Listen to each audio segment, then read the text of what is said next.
Você que é a ovelha emo, a ovelha gótica, a ovelha punk, a ovelha do metal da sua família.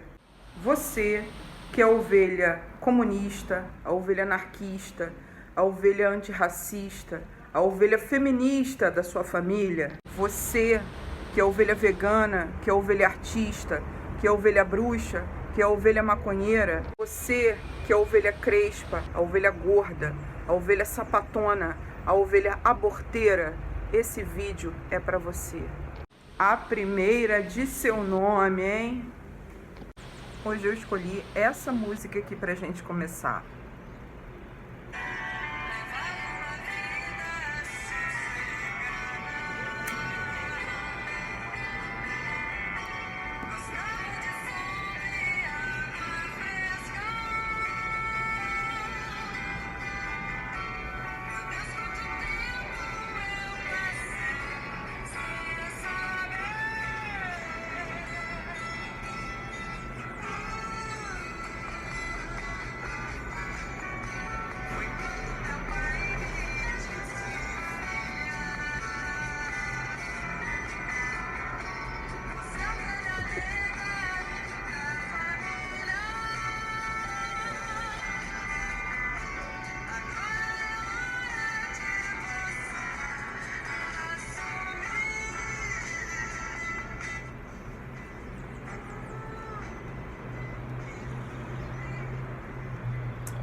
Então, principalmente ovelhas tretadas com o pai. Esse jogo é para vocês. A gente chegou a um ponto muito alto do jogo do ano. Um ponto onde o coração do jogo do ano tá falando em um jogo do mês. É a primeira carta do jogo do mês. A gente entra na experiência do mês fazendo contato com essa divindade.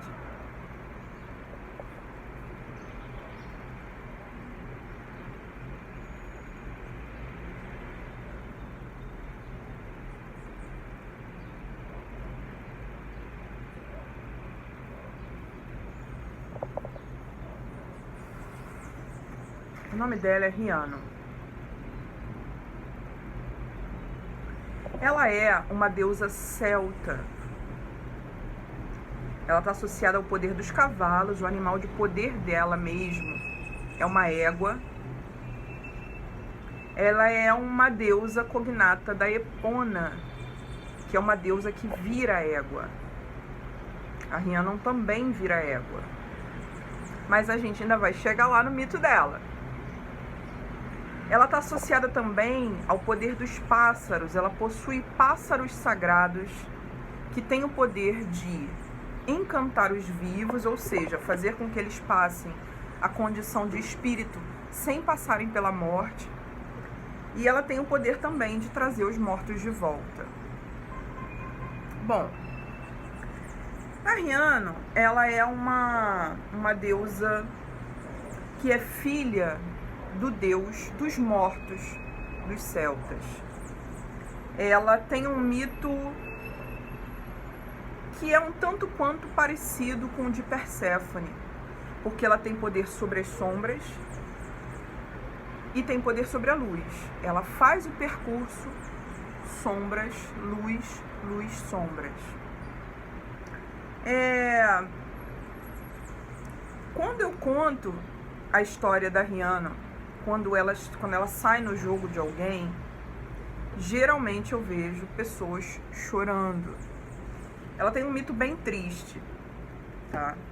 É uma mulher muito injustiçada, sofreu muito e sofreu por bancar a sua escolha de sair da casa dos pais e escolher o seu próprio destino, para além do que a família esperava dela.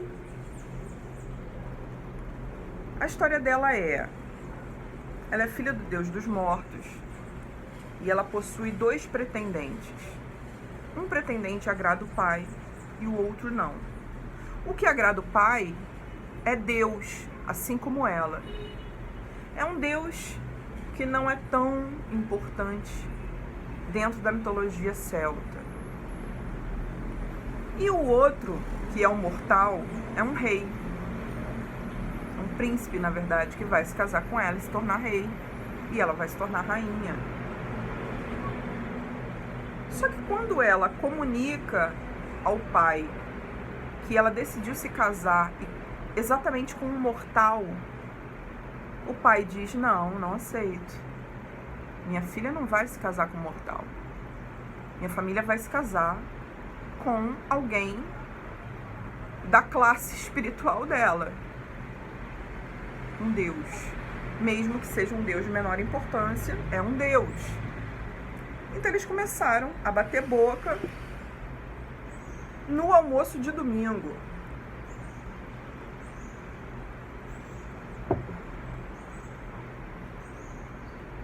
Ela sentia vontade de falar uma tonelada de caralhos, só que o pai é o Deus dos mortos, ele tem um poder muito grande.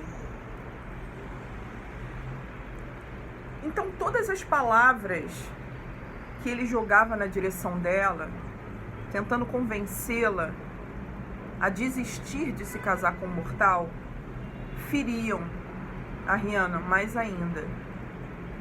Faziam com que ela se sentisse péssima, um lixo, traidora da família. Ele dizia para ela coisas do tipo: você não vai ser feliz. Você nunca vai ser compreendida por esse homem. As pessoas não vão te entender. Você não vai conseguir ter filhos. Você é uma deusa, ele é um mortal. Todas essas coisas que o pai dizia para ela tinham um peso de maldição. De você não vai conseguir. O destino que você está escolhendo para si, que contraria o destino que eu quero para você, ele vai te condenar. E aí ela, bruxona, boladona, aquela que veio mesmo para quebrar as merdas da família, o que ela faz? Ela banca a sua escolha. E ela banca espiritualmente a sua escolha. Ela não é divina? Ela não é filha do Deus dos mortos e tem poderes sobre vida e morte? Então tá na hora dessa deusa deixar de ser uma menina e assumir a sua dimensão mulherão, divina. Ela faz uma super macumba, vai ao Mercadão de Madureira, passa o dia inteiro lá, um sábado. Passa um sábado lá.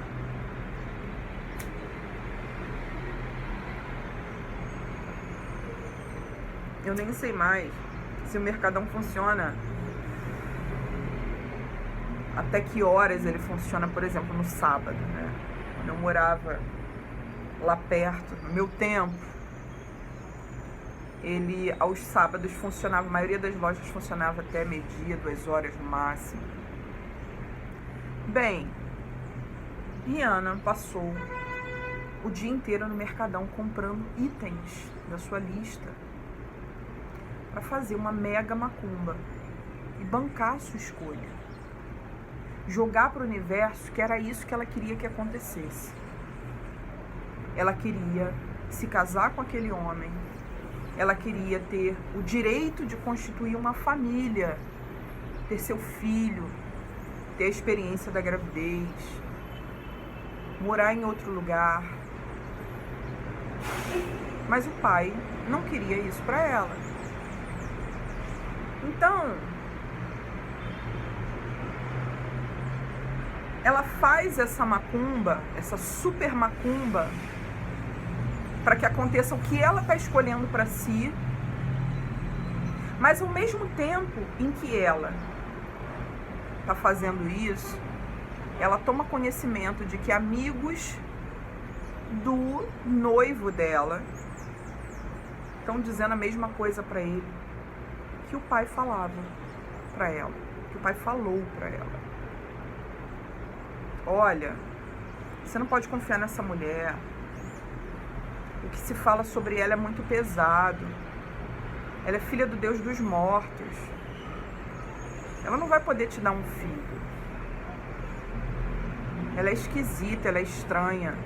Tem alguma coisa sombria nela. Vocês não vão ser felizes. Os amigos encheram a cabeça dele. E aí ela tá lá belíssima, fazendo sua macumba para garantir o seu livre-arbítrio, jogando pro universo suas intenções.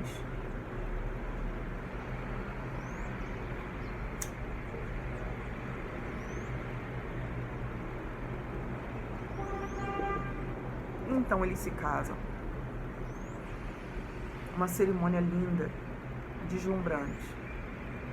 Os pais dela não foram convidados. O medo que existia era de que esse outro pretendente, esse outro Deus que foi preterido por ela, que não foi o pretendente que o pai, né, que ela escolheu, que o pai queria para ela, o medo era de que ele fizesse um escândalo no dia da festa. Mas tudo correu muito bem. Passou um tempo, veio a notícia. Rhiannon engravidou. Todos celebraram. O marido ficou maravilhado. Nossa, que bom, aconteceu. Era tudo mentira. Ela pode me dar filhos, sim. Estamos muito felizes. É isso aí. E aí ela ainda tá amamentando seu filho.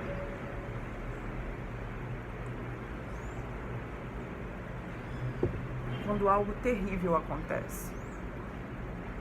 Um dia, as suas damas de companhia chegam perto do berço e o berço está vazio. Procuram pela criança em toda parte. E a criança não está em lugar nenhum. Elas deduzem que a criança morreu, a criança foi raptada. Só que elas ficam com medo de serem incriminadas. Medo de que digam que elas fizeram alguma coisa com a criança. Então elas fazem algo pior ainda. Começou a obra. Elas matam um animal e espalham sangue nas roupas dessa mãe enquanto ela está dormindo e no berço da criança. Quando no dia seguinte o reino acorda, todos estão ao redor dessa mulher ensanguentada, acusando ela de ter matado seu próprio filho, no puerpério ainda.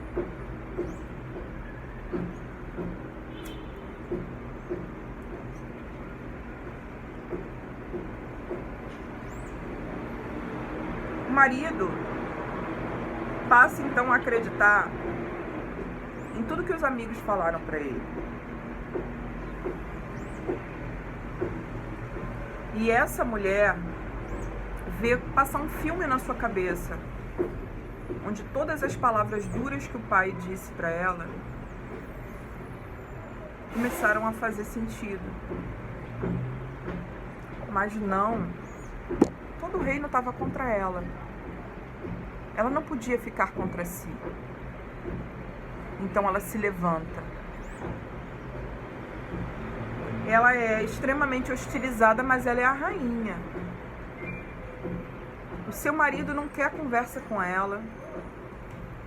Ninguém sabe o que aconteceu. Todos começam a procurar pela criança, segundo o que ela diz, mas desconfiando de que ela tivesse mesmo matado a criança.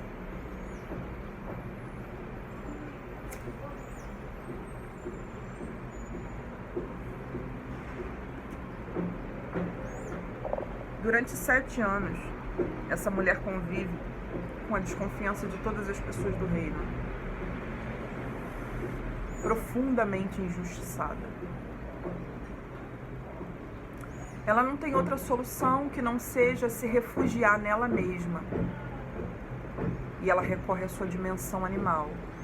Ela passa todo esse tempo refugiada na sua condição de égua. E como uma égua sagrada, ela cumpre a sua função mais básica de transportar os espíritos do mundo dos vivos para o mundo dos mortos.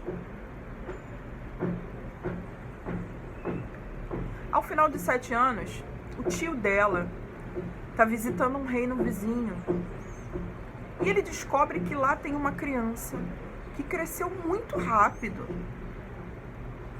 Essa criança não pode ser normal. Tem alguma coisa nela de divino. Será que é um semideus? Será que esse menino é um deus? Será que ele é o filho da minha sobrinha?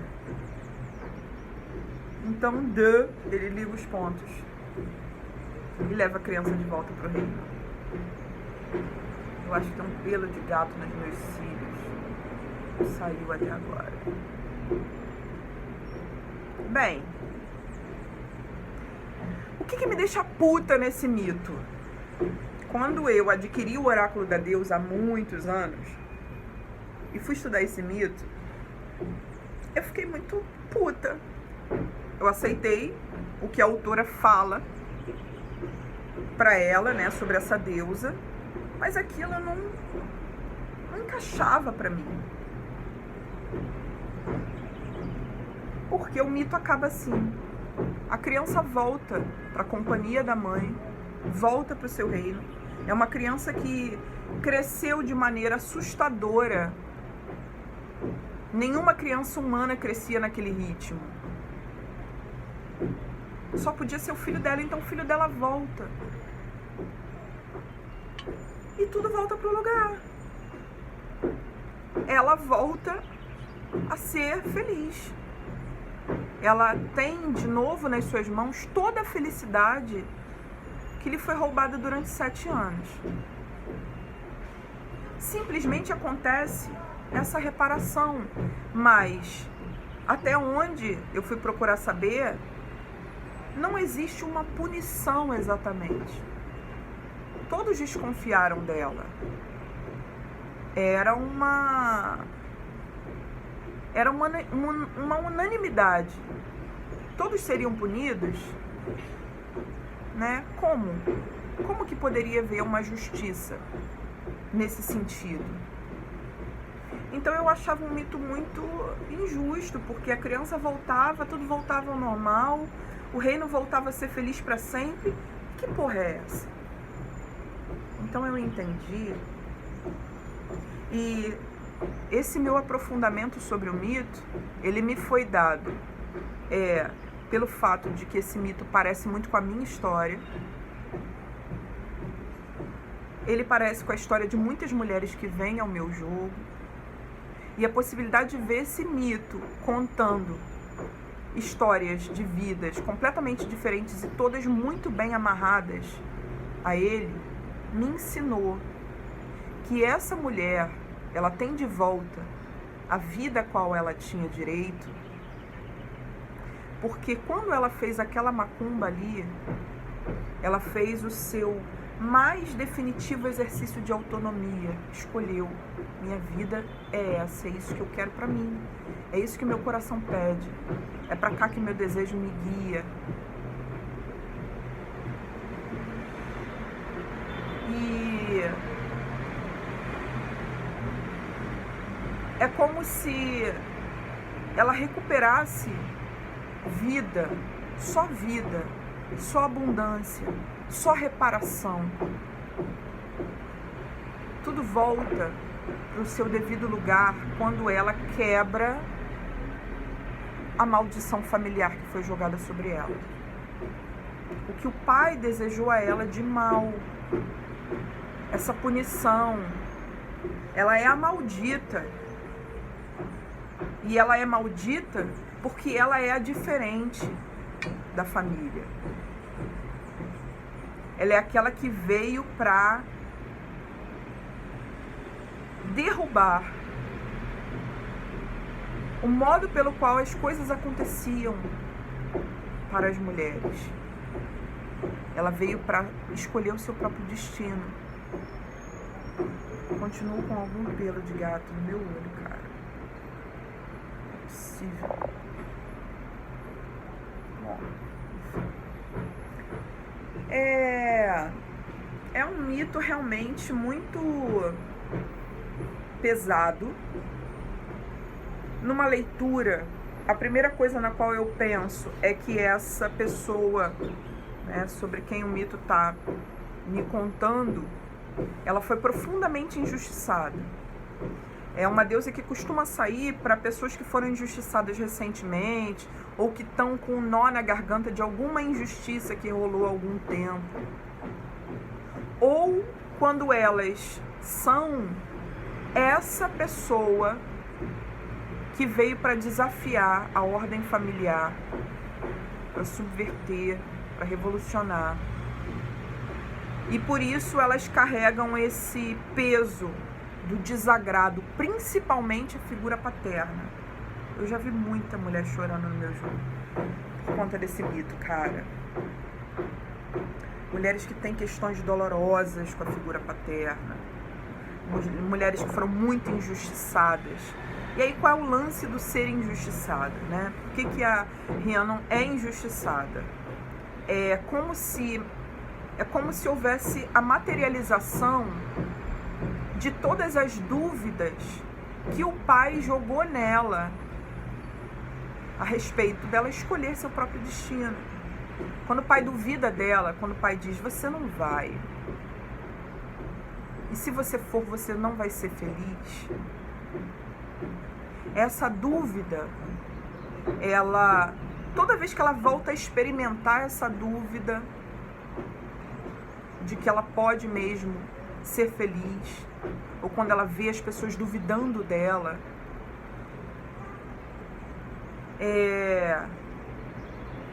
ela decai um pouco, ela é puxada para trás. Então essa dor de duvidarem de você, de já terem duvidado de você um dia, essa dor de todas as dúvidas que foram depositadas em você a seu respeito, mas que não são suas, vem das expectativas da família principalmente.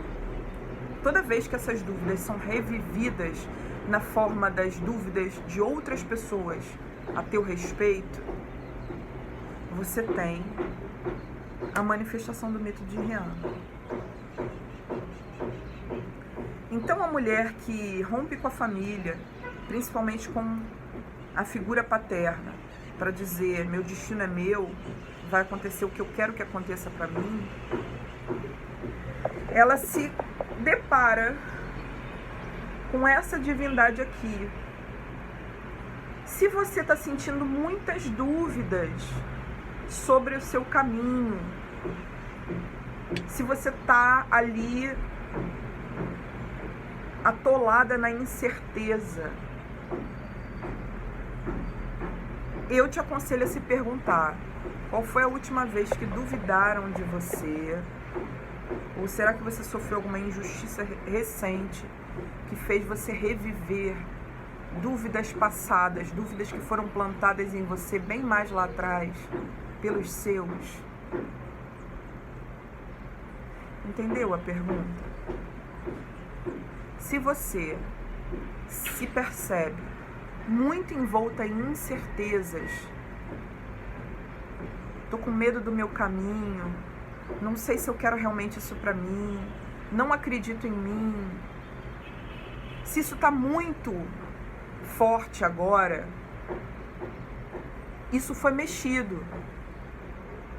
Isso pode ter sido mexido por você ter sido injustiçada recentemente, ou por memórias suas de já ter sido injustiçada, de terem duvidado de você, de terem achado que você foi mal intencionada, de terem duvidado do seu caráter, de terem duvidado de que você pudesse fazer algo de bom. Essas memórias aí que ficaram, não precisam ser super recentes não. Você pode ter sofrido traumas, por exemplo, de exposição, ter sido exposta na internet por alguém, ou alguém ter achado que você fez uma coisa que você não fez, ou até você ter errado mesmo com determinadas pessoas, mas aquilo ter tomado uma amplitude que não dá. Essa narrativa sobre você é injusta, até você ouvindo ficar puta com você mesmo.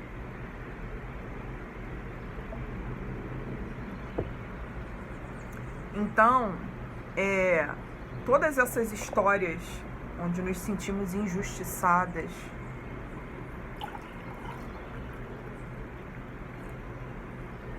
fazem com que a gente reviva as injustiças que nós sofremos da parte daqueles que deveriam nos motivar a seguir adiante. É bem sério esse mito. Ela é a primeira deusa do mês. A gente entra na experiência do mês se confrontando com ela, com aquilo que a gente veio para romper, com aquela que em nós não pode ficar travada na dúvida. Não dá para ficar duvidando do seu próprio caminho, ele é teu. Essa dúvida não é tua. Ela é uma dúvida da tua ancestralidade, para que você justamente continue reproduzindo um determinado padrão que você herdou e não realize quem você é, sua individualidade, sua real vontade. A dúvida existe para isso. Você precisa quebrá-la ou administrá-la até que você consiga vencê-la, para que ela não te impeça de realizar a si mesmo. Bom, eu quero construir a mensagem desse jogo primeiro mostrando quais são as deusas que são os braços do jogo. O meu jogo ele tem um desenho de um busto. Então ele tem 2 braços, um coração e uma cabeça. A primeira carta, a segunda carta, a terceira carta, a quarta carta. Vamos lá. A segunda carta, esse mulherão aqui, ó. Mas eu não vou falar sobre ela agora. Vou guardá-la para um momento especial. Bom, a terceira carta traz deusas. É uma carta plural. É uma tríade de deusas. Nós chegamos a nos deparar fortemente com elas por meio do tarô mitológico, nos jogos que eu fiz para o mês de julho, porque elas estão presentes também no tarô mitológico, porque são divindades da mitologia grega. Eu uso o tarô mitológico para realizar os jogos semanais e uso o oráculo da deusa para realizar os jogos mensais e o jogo do ano. Elas são as 3 irmãs sombrias de Afrodite, as Eríneas. Terceira posição do jogo das deusas para o mês de agosto. As Eríneas, por sua vez, elas são outros personagens aí dessa configuração familiar, onde uma geração veio para romper certas doenças que vêm sendo transmitidas às gerações. As Eríneas, se a gente for pensar nessa estrutura familiar, onde nós somos uma geração que rompe, toda geração em algum nível veio para romper. Mas vamos combinar que nós estamos sendo muito abençoadas, né? Porque a gente está vivendo uma era em que a gente tem muitos recursos de linguagem, recursos simbólicos, recursos psíquicos mesmo, para a gente se refazer, para a gente se reconstruir, para a gente se repensar, para a gente entender de onde a gente vem, onde a gente está e para onde a gente vai.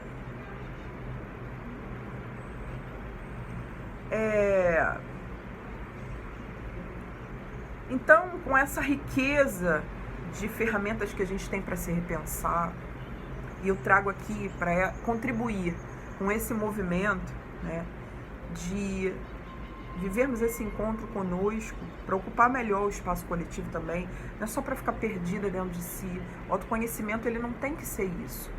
Ele não tem que ser para a gente ficar vivendo uma coisa umbiguista.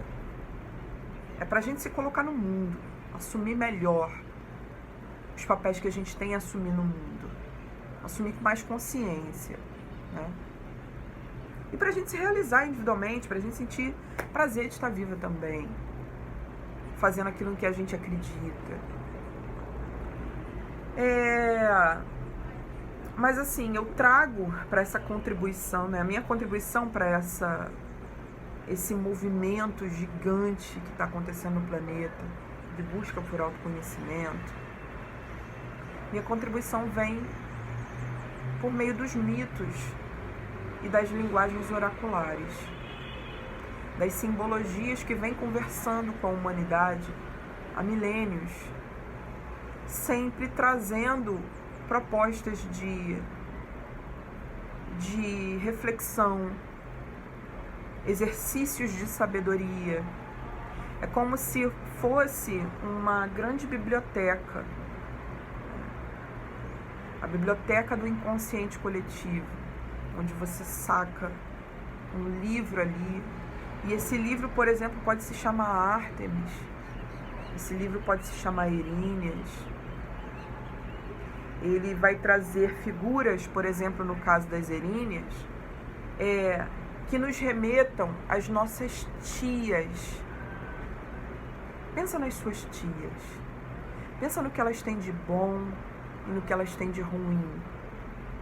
Pensa bem na figura da tia dentro da família. Uma figura clássica.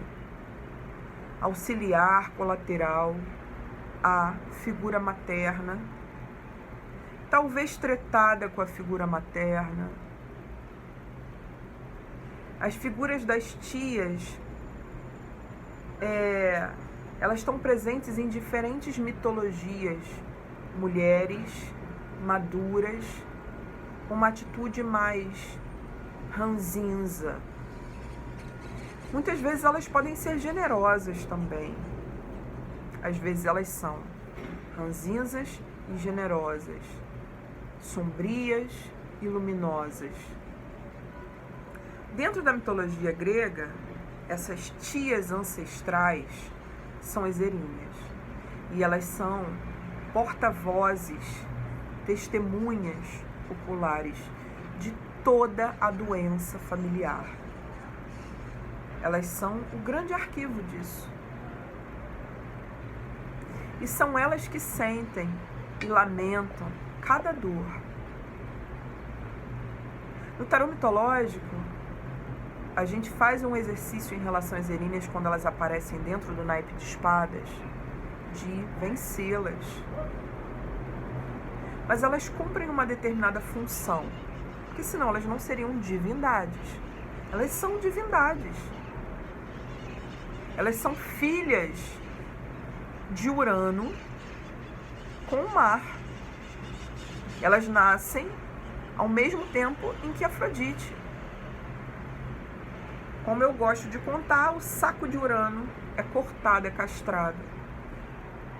E ele cai no mar. Então caem as bolas que fecundam. Os espermatozoides ali fecundam as espumas do mar. E assim surge Afrodite, a deusa considerada mais bela. A deusa que inspira o amor. Tudo nela é fértil. E surgem as deusas, 3 deusas, exatamente no momento em que 3 gotas de sangue do saco do pai caem na mãe mar. A dor fecunda também o mar. Nasce o amor e nasce o desamor. nasce o prazer em Afrodite, nascem as dores nas Erinhas. Elas sentem toda a dor do desfazimento dos laços. Elas recolheram as lágrimas da tua avó, da tua bisavó, da tua mãe, das tuas tias, das tuas, do teu pai, dos homens da sua linhagem. Elas testemunharam todos os crimes, todos os feminicídios, todos os abandonos, todas as deslealdades, as mentiras, os roubos, os abusos intrafamiliares, sexuais, psicológicos, os abusos patrimoniais. As Erinhas, elas sentem toda essa dor, esse peso que há gerações vem sendo alimentado pelos desencontros, pelo desamor. E é por isso que não tem como elas serem deusas bacanas, maneiras, legais. Elas são um cão. Elas são implacáveis na mensagem de que precisamos combater o ódio, precisamos combater o desamor. Não vamos negociar isso.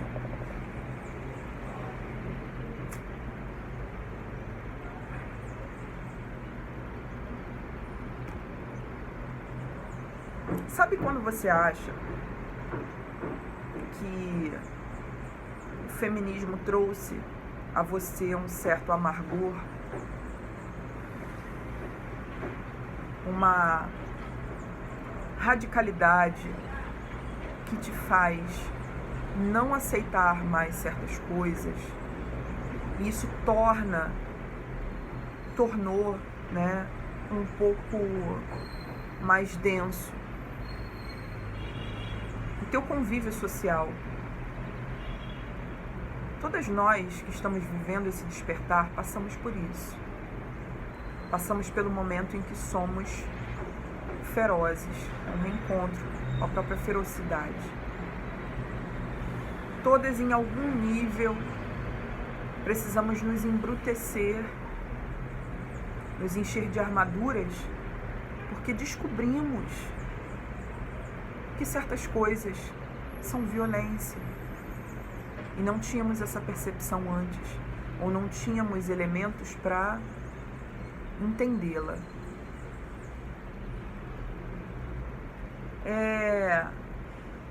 Todo esse azedo, esse azedume que nos corrói, faz a gente não acreditar nos laços, porque a gente despertou para a quantidade de violência que a gente carrega no lombo há milênios. Tudo isso repousa no arquétipo das Erinhas. Não tem como elas serem maneiras.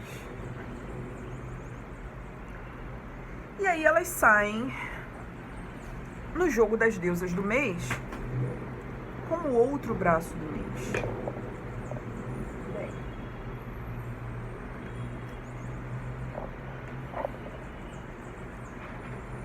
A gente tem aqui, então, uma mulher que bate de frente com uma condenação familiar e vai lá viver seu destino e paga um determinado preço por isso, mas a partir de certo ponto ela consegue reaver sua vida, suas escolhas nas suas mãos. A gente tem aqui as tias dessa família, digamos assim, que viram o que o pai fez com ela, que viram o que o avô fez com a avó, que que viram o que o pai ou a mãe fizeram com o filho, que testemunharam todas as dores de uma determinada família e reclamam, querendo justiça. Mas também podem nos perturbar. Podem ficar com uma grande culpa na nossa cabeça. Essas duas forças estão aqui sendo pontuadas pra gente. No nosso processo de vencer, né, transformar os padrões transgeracionais, né, ganhando consciência deles, transformando-os para que a gente possa se realizar, nesse percurso existem essas duas forças aqui. Aquela que nos move, mesmo com todas as dúvidas.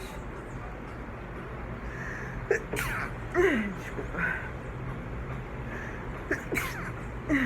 E aquela que nos paralisa, que nos consome, que frita nosso cérebro nas dores, no eco das dores da família. E existe aquela que vem para implodir a porra toda.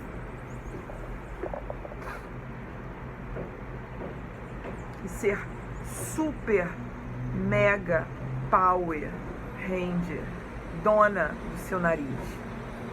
Ártemis. Ártemis não quer nem ter filho. Ártemis, quando tinha 6 anos, sentou no colo do seu pai, Zeus, e disse: eu quero viver na floresta para sempre. Não quero viver no Olimpo. Eu não vim aqui para ter o destino das outras deusas, ficar se casando. Eu quero que você me dê poder para eu nunca me casar. Para qualquer homem que tente tocar em mim, eu conseguir mandar um Matrix nele. A Ártemis pediu isso de presente pro pai quando ela era criança.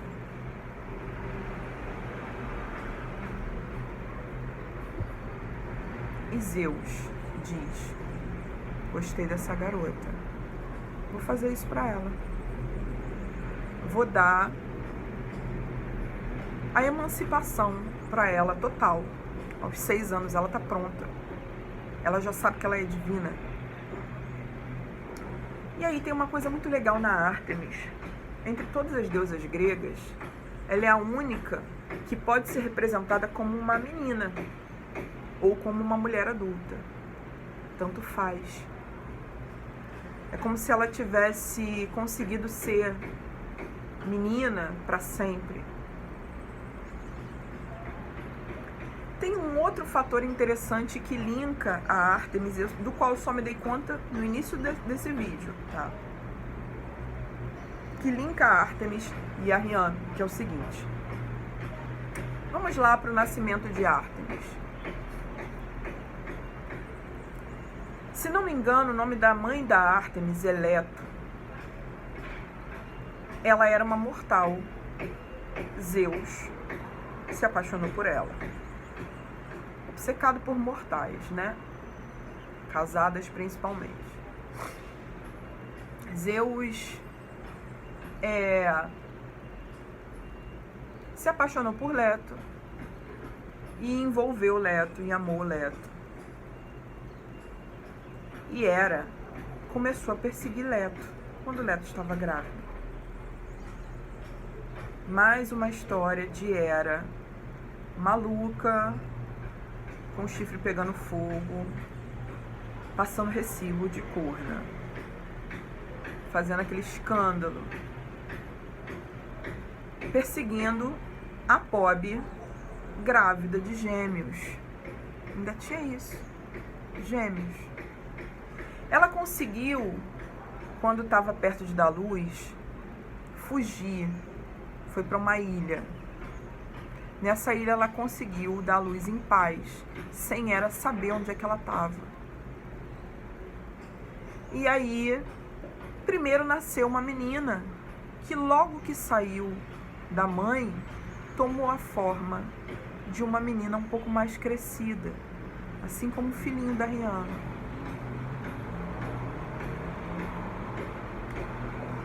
Uma menina que cresceu de bebê, tomou logo a forma de uma criança de, sei lá, talvez uns 4 anos, 3, 4 anos. E essa menininha ajudou a mãe no parto do seu irmão que veio logo depois, o deus Apolo. Ártemis é a irmã gêmea do deus Apolo. E aí, Ártemis, por isso, ganha o título de deusa das parteiras, deusa dos partos. Ela é uma deusa que, de maneira geral, ama as crianças, protege as crianças.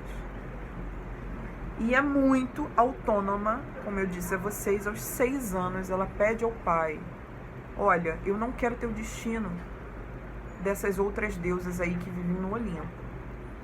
Eu não quero casar, eu não quero ter filhos. Eu quero viver para sempre na floresta com os meus animais. Eu quero que você me ajude, pai. Eu quero que você me dê ferramentas para que eu possa viver isso que eu estou escolhendo para mim. Então Zeus deu a ela o poder sobre um determinado monte e as florestas ao redor. Ele deu a ela uma roupa apropriada para caça, ferramentas de caça, de pesca, para que ela pudesse sobreviver na floresta. Deu a ela animais sagrados que fossem companheiros dela. E deu a ela o poder de transformar todos aqueles homens que tentassem tocar nela em animais, e o animal de preferência dela era veado, ou em meninas que ela pudesse instruir nas artes da caça. Ártemis tinha muitas sacerdotisas, as mulheres da floresta.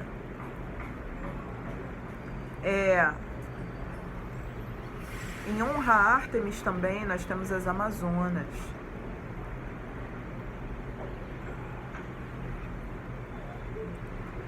Ela é uma deusa chamada Virgem. O sentido original de virgem é de mulher que pertence a si mesma. Ela é completa. Ela não tem uma contraparte. Ela não precisa de alguém. Ela é a rainha do seu próprio mundo, dona da sua própria floresta. A caçadora Ártemis é também toda a nossa força de ir na direção daquilo que a gente busca, disparar a nossa flecha e entender: é para lá que eu vou, é isso que eu quero para mim. Ela é essa força de realização. Ela é uma deusa também do viver sozinha, do se sustentar, fazer seu dinheiro, ser capaz de cuidar de si mesma.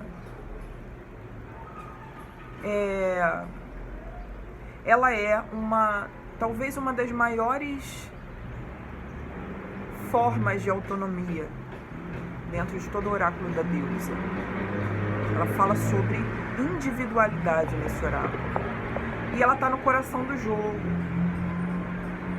É a sua individualidade, nesse fogo cruzado aqui, entre todas as dúvidas que depositaram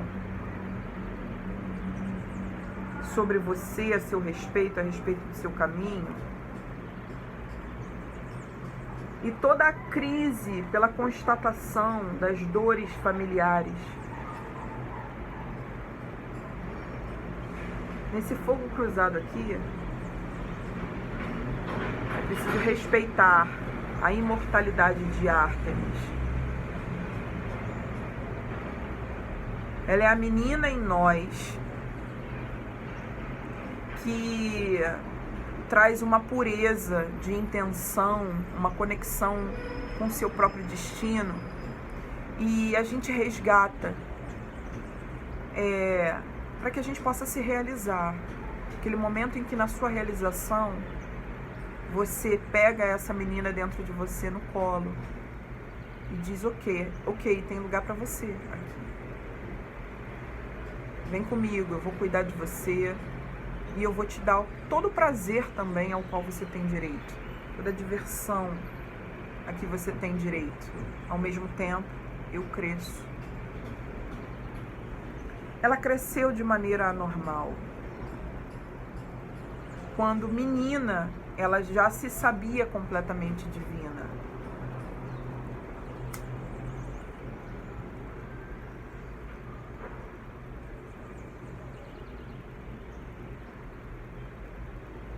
Prevejo discussões relacionadas ao parto. Lembrando também que a Rhiannon é uma deusa que pode estar relacionada a aborto, inclusive aborto espontâneo, não só o direito de decidir sobre o corpo. O aborto espontâneo também. Ela é uma deusa que traz padrões associados a depressão pós-parto, crimes em estado, né,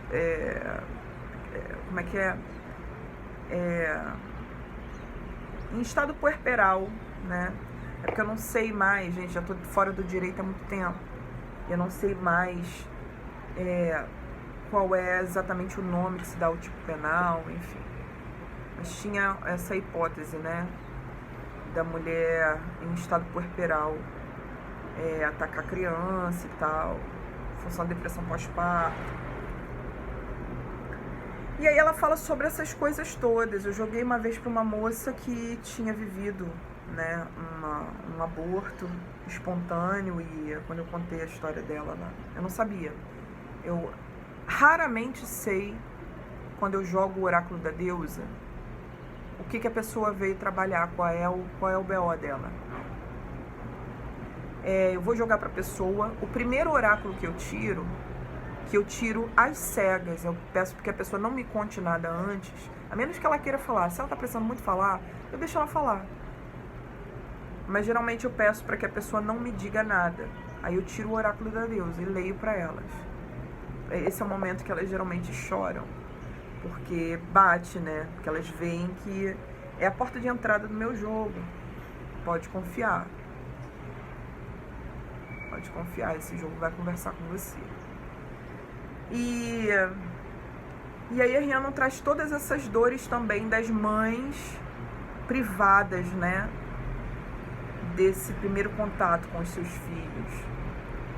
Bem, a Ártemis, ela é um triunfo, assim, do poder feminino, porque ela é aquela criança que desde cedo é protegida, né,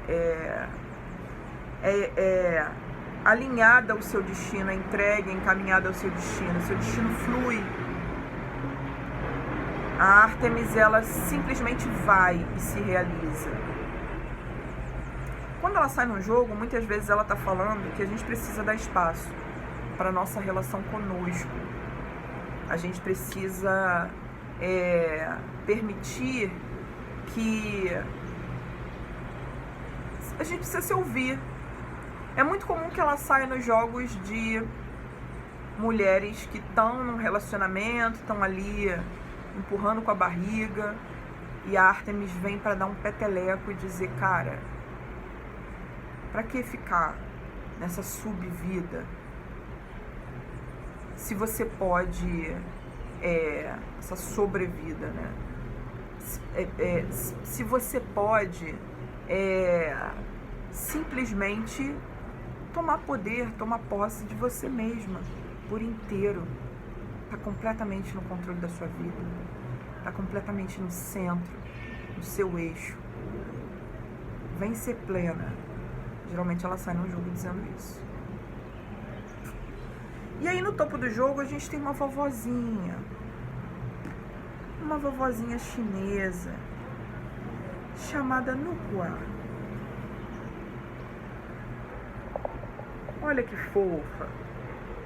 Ela é uma nanã chinesa. Ela é uma vovozinha que tá aqui.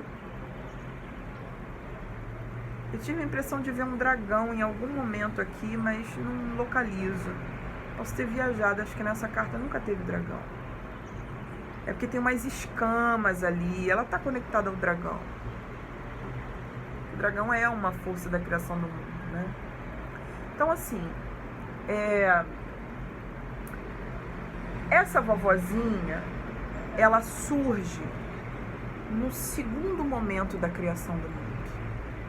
Existe uma grande mãe, um útero do qual todas as coisas surgiram. Esse útero, o sangue dele começou a ser revirado, revirado, revirado. E a partir desse útero, tudo aquilo que... toda a natureza como nós a conhecemos, todo mundo foi tomando forma. Esse princípio feminino do qual toda a vida brota, mas brota desordenada, se chama Kuan Yin. E a força que bota a ordem na criação desse mundo se chama Nukua, ou Nukua. Ela é a ordenadora da criação do mundo.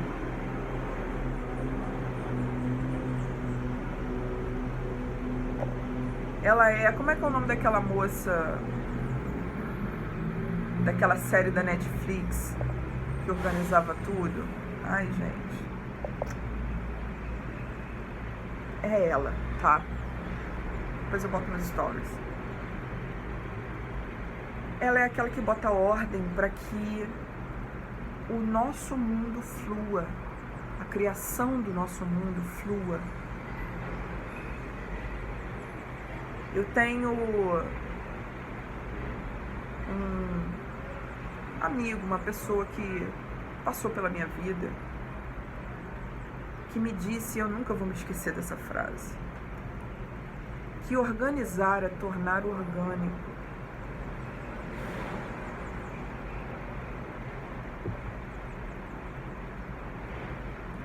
Bem,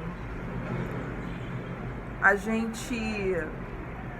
E ele me falou isso no contexto da minha luta contra a minha criatividade caótica, né? Eu arrumo toda a minha casa e o meu poder de implodir essa organização. Ele muitas vezes se manifesta em 24 horas. Sou meio que um furacão passando pelos lugares, assim, uma tsunami.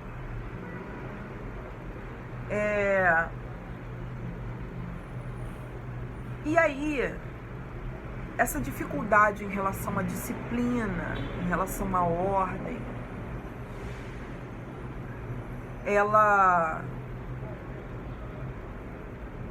encontrou um estímulo nessa frase. Organizar é tornar orgânico. Haveria de existir um ponto onde eu conseguisse viver esse encontro com a minha organização de uma maneira tranquila, como se a conexão com o meu mundo fluísse, como se eu estivesse tão conectada a tudo que eu estou fazendo, que é claro que eu vou ter momentos de desordem, mas que reordenar não fosse um problema, um sacrifício, mas que fosse também uma diversão, um prazer, de colocar seu mundo na sua mão de novo, brincar com ele. Pra quê? Trabalhar que nem uma corna, pagar um aluguel e não se sentir completamente dona do seu espaço.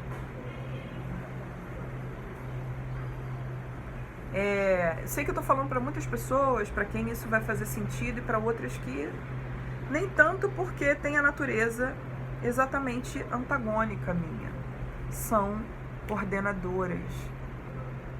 São pessoas que têm o prazer também do controle, da ordem, que já viveram um encontro com esse poder de que a Nukua fala, que é o da ordem, o exercício de colocar as coisas organizadas, o exercício de, primeiro, purificar, né, a limpeza, de tornar aquilo um hábito, de maneira que aquilo vai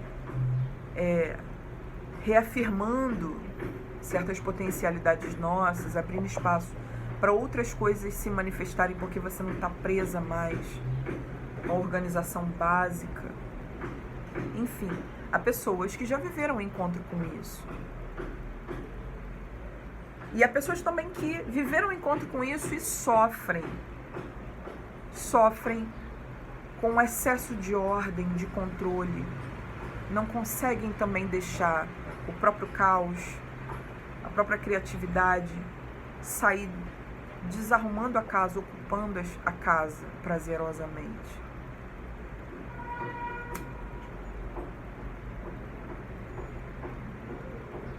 Então, a sua natureza, ela já pode ter algum conhecimento do poder de Nukua ou não.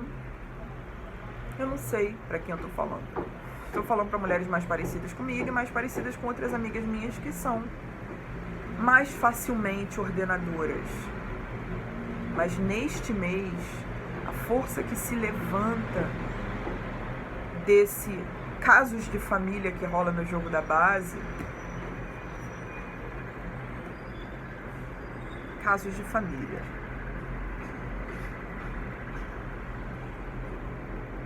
A força que se levanta desse jogo casos de família da base é Nukua, a ordenadora, aquela que diz que não só você tem direito à criação do seu mundo, mas você tem o direito a que ele flua e continue existindo, e vigore, e dê muito certo, e se expanda.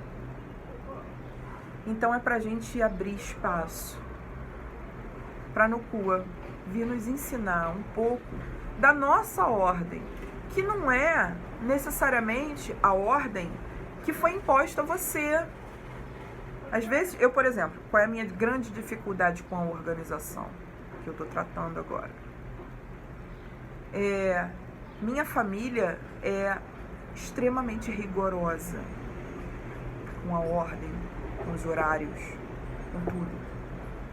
É uma família que acordava 3:30 da manhã para ir à praia e chegar lá e pegar os primeiros raios de sol. E aí você acordada naquele modo assim, foda-se, né? Todo mundo falando, entrando no quarto, foda-se. É a hora. Então eu tenho muitas outras histórias, algumas bem tristes, e eu tenho essa dificuldade com a ordem. Mas tô curando isso num nível em que me pego profundamente apaixonada pelo meu caos e também pelo meu direito ao meu caos, mas também pelo prazer de dissolvê-lo e recolocar minha vida em todas as suas prateleiras, sabe? Limpíssima. Eu tô descobrindo esse prazer que eu não conseguia sentir na ordem, que antes eu não podia sentir, porque a ordem estava associada a algo muito ruim. São essas referências familiares. Uma coisa muito opressora. Não é para ser assim, afinal, tem aqui uma Ártemis. Eu tô bancando minha própria floresta. Então por que não desfrutar dela? Por que não brincar de cuidar dela? E aí é um jogo das deusas que espera que que a Ártemis, né, vença esse caso de família aí, que ela dissipe as dúvidas da Rhiannon, que ela cresça com se entendendo individualmente por fora dessa crise familiar que as Eríneas trazem, e ela nos traga, deságue na Nukua, que é a vovozinha ordenadora. Esse é o jogo das deusas para agosto. É um jogo sobre colocar a casa em ordem. É um jogo de, vamos lá, cuidar de si, exercer a sua autonomia. Vamos lá trazer a menina, né, que tem o poder de manifestar perfeitamente o seu destino. Vamos lá vencer aquela que duvida de si, que é só um potencial, que é só uma promessa. Vamos virar a chave para aquela que realiza, que vai lá viver, que bota a cara no sol. E é ela que vai fazer também um disco virar desse sofrimento familiar das Eríneas para uma nova referência. Ela é aquela que cria, a Ártemis é aquela que cria um precedente de realização individual, onde o choro das mais velhas não seja nutrido. Certo?